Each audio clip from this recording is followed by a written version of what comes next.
கெம்பீரியுங்கள். பரிசுத்தவான்கள் மகிமையோடே களிகூர்ந்து தங்கள் படுக்கையின் மேல் கெம்பீரிப்பார்கள். சங்கீதம் 149:5. பகலெல்லாம் தேவசித்தம் செய்து கர்த்தரை பிரியப்படுத்துகிறவர்கள் இரவு நேரங்களிலே மகிமையோடே களிகூர்ந்து தங்கள் படுக்கைகளின் மேல் நிச்சயமாகவே கெம்பீரிப்பார்கள். இரவு நேரம் சிலருக்கு மகிழ்ச்சியாகவும் சிலருக்கு துக்கமாகவும் இருக்கிறது.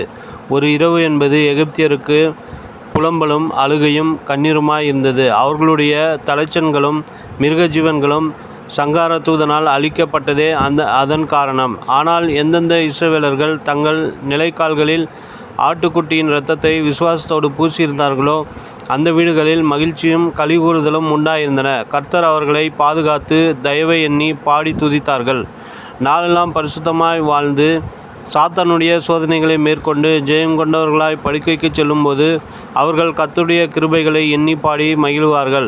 ஆனால் மற்றவர்களோ, எங்கள் இருதயங்களின் களிகூறுதல் ஒழிந்து போயிற்று, எங்கள் சந்தோஷம் துக்கமாய் மாறிற்று, ஐயோ நாங்கள் பாவம் செய்தோம், புலம்பல் 5, 15, 16 என புலம்புவார்கள். தேவ பிள்ளைகளே, பாவ அடிமைத்தனத்திலே சிறைப்பட்டு போகாதபடி உங்களை காத்து கொள்ளுங்கள். ஆகாப் ராஜா தன் படுக்கைக்கு மிகவும் துக்கத்தோடு செல்லுபவராக இருந்தார். அவர் தனது பக்கத்து வீட்டுக்காரராகிய நாபோத்தின் திராட்சை தோட்டத்தை அபகரிக்க எண்ணியதாலேயே தன் சந்தோஷத்தை இழந்தார். ராஜா கொடுத்த பணத்தையும் மாற்று நிலத்தையும் நாபோத் வாங்க மறுத்ததால் ஆகாப் ராஜாவுக்கு மனசோர்வு ஏற்பட்டது. அவன் தன் படுக்கையிலே சுவர் பக்கமாய் திரும்பி படுத்து கொண்டான் என்று வேதம் சொல்லுகிறது. மனநிறைவு இல்லாதவர்கள் துக்கத்தோடு இப்படித்தான் திரும்பி படுப்பார்கள்.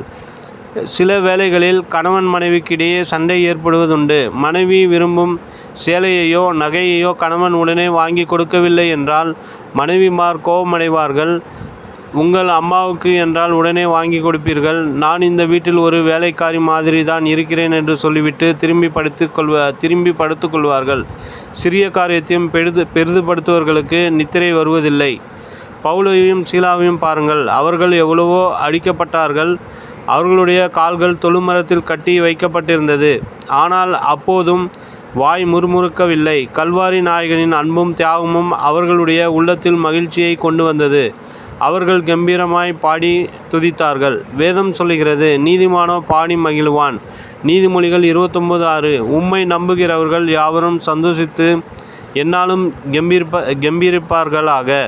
நீர் அவர்களை காப்பாற்றுவீர். உம்முடைய நாமத்தை நேசிக்கிறவர்கள் உம்மில் களி கூறுவார்களாக.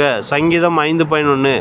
தேவ பிள்ளைகளே, நீங்கள் கர்த்தரை துதிக்கவும் பாடவும் அவரை சந்தோஷிப்பிக்கவும்